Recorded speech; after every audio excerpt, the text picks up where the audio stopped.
സഹോദരി സഹോദരന്മാരെ, ഞങ്ങളെ ഐലികമായിരിക്കുന്ന ഞങ്ങളെ പ്രിയപ്പെട്ടവരെ, ഞങ്ങളിവിടെ വന്നിരിക്കുന്നത് മഞ്ഞാടി ബഥേൽ ബ്രദർ അസംബ്ലിയുടെ മൂല്യത്തിലെ ഒരു സുവിശേഷ സന്ദേശം കൊണ്ടാണ് ഇവിടെ വന്നിരിക്കുന്നത്.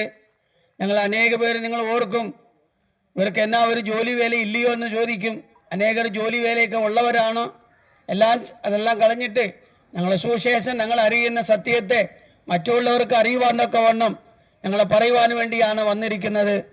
എന്നാൽ കർത്താവ് എന്നെ രക്ഷിച്ച് എന്നെ വീണ്ടെടുത്ത് എന്നെ രക്ഷിച്ച് എന്നെ പിതാവിനോട് ഒരു സാക്ഷ്യം പറഞ്ഞില്ലെങ്കിൽ അത് ഒരു കുറ്റബോധമായി തീരും. അനേകർ എൻ്റെ വാക്കുകൾ കേട്ട് ശ്രദ്ധിക്കണേ എന്ന് അപേക്ഷിക്കുകയാണ്. ഒരു 3-4 മാസം മുമ്പ് വളരെ അസ്വസ്ഥതയൊക്കെ ഹാർട്ടിൻ്റെ അസുഖമായിട്ട് വന്ന് 4 ബ്ലോക്ക് ഉണ്ടായി. 4 ബ്ലോക്ക്.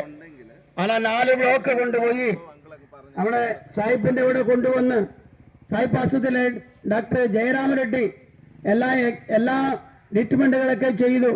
ஆனால் പറഞ്ഞു ഇത് പല ലക്ഷം രൂപയാവും എന്നൊക്കെ പറഞ്ഞു. അവിടെ കൊണ്ട് വളരെ സാമ്പത്തികമായിട്ട് എനിക്ക് ഉള്ള ആളല്ല, വളരെ പണവും കാശും എൻ്റെ അടുത്ത് ഉള്ളവരല്ല.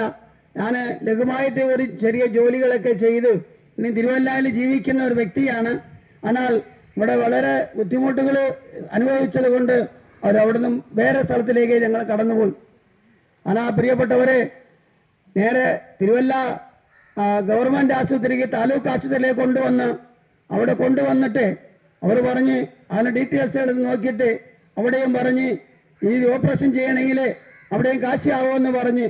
അപ്പം ഞങ്ങൾ അതിന് നേരത്തെ നിങ്ങൾ ഒരു കാര്യം ചെയ്യണം, നേരെ ഇത് കോട്ടയത്തിന് കൊണ്ടുപോകുന്ന നിങ്ങൾക്ക് നല്ലത് എന്ന് പറഞ്ഞു. അവിടുന്ന് നേരെ ആംബുലൻസിന് പിടിച്ച് 108 ആംബുലൻസിന് പിടിച്ച് നേരെ കോട്ടയം മെഡിക്കൽ കോളേജിൽ കൊണ്ടുപോയി.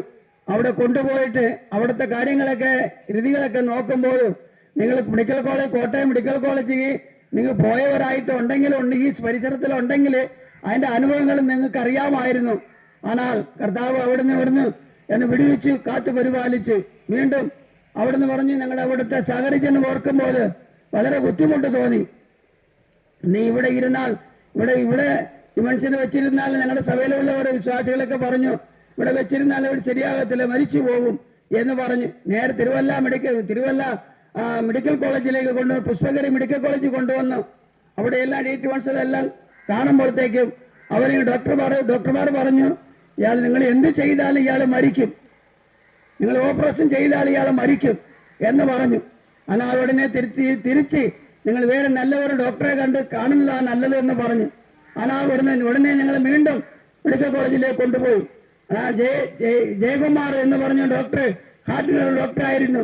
പുള്ളിയെ ഇവിടുന്ന് കാണിക്കുമ്പോൾ പുള്ളി പറഞ്ഞു, നിങ്ങൾ എന്ത് ചെയ്താലും ഈ പുള്ളി മരിക്കും, നിങ്ങൾ ഏത് ആശുപത്രി കൊണ്ടുപോയാലും ഇയാൾ മരിക്കും തീർച്ചയായിട്ടാണ്. പുള്ളി ഒരു ഉടമ്പടി അവിടെ തന്നു.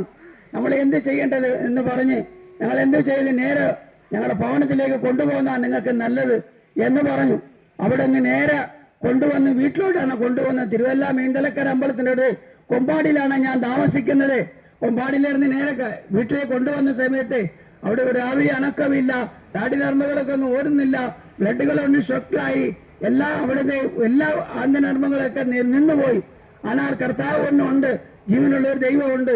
ஆனால் 10:30 മണിക്ക് കിടന്ന വ്യക്തി രാവിലെ വിളിച്ച് 4:30 മണിക്കാണ് ഒരു ലേശ ഉണർവുകൾ വന്നത്.